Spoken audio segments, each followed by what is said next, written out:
Thanks for tuning in to the C-Suite Cyber Podcast, brought to you by Watchdog Cyber. Join us as we explore the critical intersection of business and cybersecurity, helping you protect your company, your customers, and your reputation.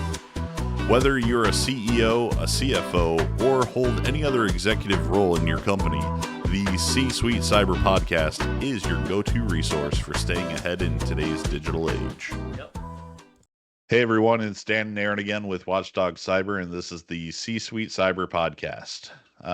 Dan and I we're going to get ready to start to do a small mini-series of the top 10 questions you as a C-suite person should be asking your IT staff or your IT teams when it comes to cybersecurity. There's this common misconception out there that your IT staff is really just handling cybersecurity for the business, and generally speaking, that it's not happening. Cybersecurity is more than just a technology issue; it is a business risk issue, and the C-levels they need to be a part of the process. Dan, do you have anything else to add to that? No, that's a great introduction. We have a lot of conversations every week, and we keep hearing the same thing. Like you just said, my IT person's handling it. We're all set, and once we do an assessment, we find out that they're not, and they find out that they're not. So that's why we came up with these questions. We think these are be a little eye-opening for the C-level people that ask these questions. And then they can kind of get an idea where they really stand for a vulnerability breach. Yeah. So Dan, what is the first question we're going to cover today? So the first question is really, what are the most significant cybersecurity risks a business currently faces? And there's a lot of things that are out there, right? But I think that's a great question for again, the CEO or C-suite person to ask their IT team that may be employed at the company, or even their IT provider. Again, based on what we see, there's a lot of gaps that are still going on out there. I think the first one is really phishing attacks, right? 91% of attacks happen through a phishing email. So are the employees who are your first line of defense, are the employees educated on what to look for in a phishing email, right? And hopefully they're doing security awareness training, and that's part of it, some simulated phishing attacks, and getting some videos, either weekly, bi-weekly. Wouldn't recommend going any further out than that. And unfortunately, we hear people doing once a year training, and that really is not going to help. Yeah. But just what to look at, and that's the piece, the education piece that can help with phishing attacks. Yeah, I think you said something very smart there is, your people are your first line of defense, right? From a technology standpoint, to protect against phishing, yes, there's things like spam filters and email security products out there. But no technology is infallible, right? Right. Tactics are changing every day. Threat actors are figuring out ways to get around technology.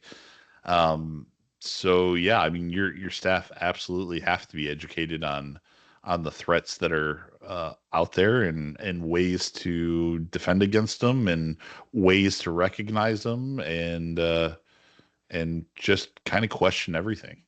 Right. Well, I think, you think about phishing emails, and 2 years ago, even last year, it would be easy to recognize bad grammar, poor spelling. You see those things come through, and you kind of go, "Oh yeah, that's not good." Now with AI, I mean, all that's gone, and you see some of these emails coming through, and they've got company logos in there. These things look pretty legit, and it's getting harder and harder to figure out if it's a phishing email or if it's a legit email. So to look at things, right, to see, I think urgency and what they're asking you to do are the two things that should really throw up a red flag for somebody when a phishing email comes in. We hear too many stories of people responding to an email or clicking on something when all of a sudden they're like, yeah, that I should have thought about that a little bit differently. That wasn't right. Bob never sends an email like that, but they don't until after the fact. I was Yeah. talking to somebody last night and they said that the person got an email and they wanted $400 uh in what is it, the Apple cards. Yeah. iTunes gift cards. Yeah, so they actually went to the store and bought them, and on their way back they're like, why am I doing this? Doesn't seem right. So the person went to the owner and said, hey, look, this is what happened. I got this email, it was from you. This is what it asked me to do. I went and did it, but then I'm thinking, I shouldn't be doing this. So the owner was pretty cool about it. He said, look, yeah, I'm glad you figured that out. That's good. And they were going to give the cards out to the staff as like rewards for different things. So the owner was cool about it, helped the guy out. But he figured it out before he gave all that stuff away. Yeah. So, Yeah. And it's little amounts, right? It's like yeah, those are probably the test beds. Well, if I can get this person to do this, what else can I get the person to do? right. Right? Or somebody else in the office too, If they right? You went out start, and bought $400 of gift cards, the next time around, can I get them to wire me 100K? right. Yeah, right. Yep, I gotta test the waters, right? Yeah. Yeah, So, thinking about threats again that small businesses or businesses in general face, next one would kind of be ransomware, right? yep, yep, Ransomware, it's the tactics have changed over the years. It used to be that they just encrypted your systems and you were locked out and you had to pray that you had backups. And then people got better with backups, and so then they started encrypting your systems and all of your backups and putting you up for ransom. Well, now the modus operandi is they're stealing all of your data first, and then they're encrypting your systems. And the reason they're doing that again is because people continued to get better with backups and making sure they had offsite copies and what have you. Well, if they steal your data and they're threatening you to leak the data, and the data that they have is sensitive in nature, any good business will want to protect said data from being leaked right. and made available publicly. Sure. Um, and it's not slowing down, right? Right, I mean, we see so many resources that show that it is just on a moonshot trajectory, right. and shows no signs of slowing down. Yeah. Well, the stuff we were looking at this morning, right? Going through that one site and looking at the ransom attacks and the conversations that they're going back and forth negotiating the ransomware, right? They always start high and they want to get somewhere, near that, but companies are trying to negotiate that down. And, it's funny that when we were talking about that, I said, if every one of those companies had one of the softwares that we offer, right, that would stop them from exfiltrating all their data, none of those ransoms would have had to have been paid, right? Sure. None of those conversations would have had to have been paid. And so just knowing what the right tools to help stop a ransomware attack on your business. Um, I've told people in the last 3 or 4 months we've gotten really busy.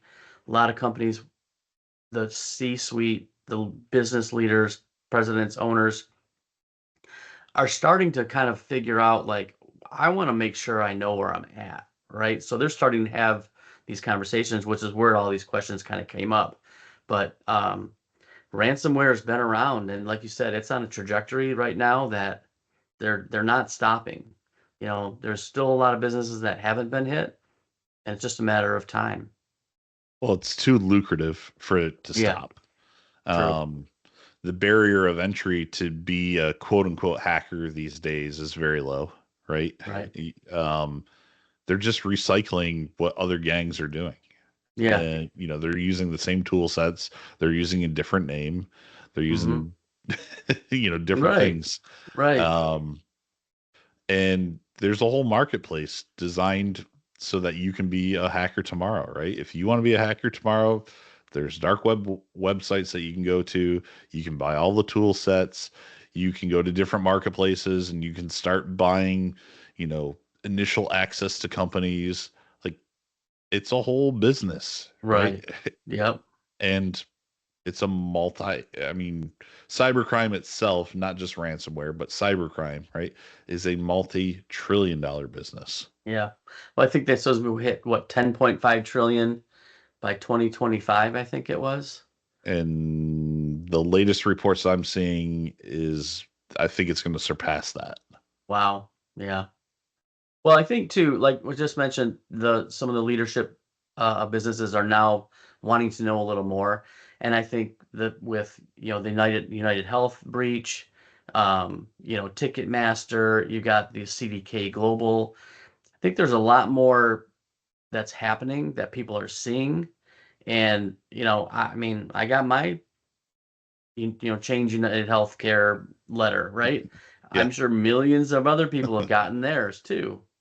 Yeah, mine's sitting right there too. Here's mine. Right, I got Thanks, mine. change. Right. So, I think that just starts to hit home, and if it's happened a couple times in personally in a year, if you're a business owner, you got to be wondering like, man, if this can happen to someone that big, what about me? Right? They're not going to look past small business anymore. 54% of small businesses are targeted for ransomware, right? So Yeah. they're a target. It's just not making the news for a ransomware for a small business. Yeah. I mean, again, you hit the nail on the head, right? So, like United Healthcare, they have over 1,300 staff inside their IT department, and they still had a very significant Yeah, breach yeah. um, that shut down hospitals and pharmacies and all sorts of things Mm-hmm. um, for days, for weeks. Right. Um, so yeah, I mean, you have to think of yourself in your business operation, right? Like, well, maybe you're 50 staff, maybe you're 100 staff. Mm-hmm. Do you even have an IT person, Right. right? Yeah, think about that. Is your IT person Dave, who also does accounting and HR, right? Right. Like we've talked to manufacturing companies where Yeah. they have a Dave, right? Yep. And Dave runs the CNC press and he he runs HR and he does accounting And and he he's fixes the the IT printer. guy. Right. Yeah, it's true. I mean, you know, I, we see these names hit the news, and those are the feather in the cap for these cyber criminals, right? They want to do that. They want to prove that they can do that, but they're still taking in 10 grand from a company, 20 grand from a company. They're still trying to get that money because they got to pay their bills too, right? It's a job for them to break into a business and exfiltrate their data and then hold it for ransom, right? They want money out of the deal. So, um, well, one of the things we talked about was they're in a system. They're looking at financial records. They're looking at information. They know how much money they can ask for. They know what they're going to be able to get away with. So, yeah, to me that just says they got unencrypted data too, right? So there's so many different layers that this could be stopped at, and it's just not happening. Yeah, I mean, I think if you can stop the data exfiltration, you definitely become an unattractive target. Right, for sure. Yeah. What are they gonna do? There's nothing they can work with, you know? Yeah. Yeah, it's crazy. Um, what are some other threats? So another threat would be info stealers, right? So an info stealer is a piece of malware that gets installed on a machine and it basically does exactly what it says, right? Steals your info. It Hmm. looks for passwords in internet browsers and steals those. It steals data off the machine. Um, and again, very damaging. If Right. if I as a hacker can steal your credentials off your machine, then I can start just doing what's known as credential stuffing attacks and start going to different platforms. Maybe I go to go to the different banks, Bank of America, Chase, whatever. Yeah. Just start chunking those credentials in and seeing, am I going to get lucky? Right. And if I get lucky, then what? Right? Yeah. Do you have MFA turned on all those platforms? Do you have some type of policy set up inside your organization where if you're going to move $20,000 of money, do you have to have two people authorize that transaction? You know, Mm-hmm. Mm-hmm. there are things that you can do to further protect yourself when and if you have a compromise. Right. Right. Yeah, it's important, right? I mean, we were talking about MFA today, and not all sites offer MFA, and that's kind of scary, because if somebody does steal your information, your login and password, if there's no MFA on there, they're getting into that account. Right. And then what can happen? Yep. Yeah. Yeah. So, these are just a few things, right, Yeah. that businesses are up against. So, Dan, what are some questions now that we've made business leadership aware of, like, these are the things that you've got to start defending against? Mm-hmm. Like, what questions related to the topic that we just talked about can they go back to their IT teams and start asking, like, what do we do? Are we protected against ransomware? Right. And what does that protection look like? Right. Well, yeah, they don't need to get into the technical side of things, right? But they should be asking, show me how this is being done, right? We're working with a client right now that got a risk assessment done from their client, and they want to see proof, right? They want to see, show me some screenshots, show me how this is being done. Give me some explanation of the tool that's there and how it's helping protect us, right? See something. What they always say, inspect what you expect, right? Well, I'm sure the owner is expecting that they're protected. Well, go inspect it, see what's happening, right? That's what these questions are going to do for them, is to give them some idea of like, well, what do I even ask, right? And that's kind of what we hear is I don't even know what to ask. I don't know anything about cybersecurity. I just know that my guy is supposed to be doing it or my person's supposed to be doing it, Right. right? And we know that it's not happening. So um, these questions that we're talking about, and we talked about, ransomware. I mean, they got to know how they're being protected from that, right? How do they protect against a phishing attack? Hopefully the IT person is saying, well, we're doing simulated phishing, right? We're going to do training. We have that going out, and we're helping educate our employees on that. So, I mean, all the things that we just said, somebody can listen to this once or twice and kind of pick out um, what they want to know. But the original question, is basically just saying, hey, what are the most significant cybersecurity risks that we face, as a business. Yeah. Yeah. I mean, and your IT teams should be able to help you understand that. Yeah, Um, and hope they do, right? they should be able to provide, again, like you said, some evidence as to, um, how well is your firewall working at protecting Hmm. outbound or external threats. Right. They should be able to help you understand, if there's any internal threats, right? Are there just like weird downloads happening in the middle of the night Right. Right. from a legitimate user account? And why is that user all of a sudden logged in the middle of the night, Right. Right. Um, so yeah, they should be able to help provide evidence that, hey, these are some of the threats that we face as a business. These are some of the things that we are doing to defend against those threats. And there may be things that they know about, and you're not defending against today, and they Hmm. need financial backing for it, right? Right. Right. But they got to show you the risk first so that you can make that decision. Yep. Exactly. For sure.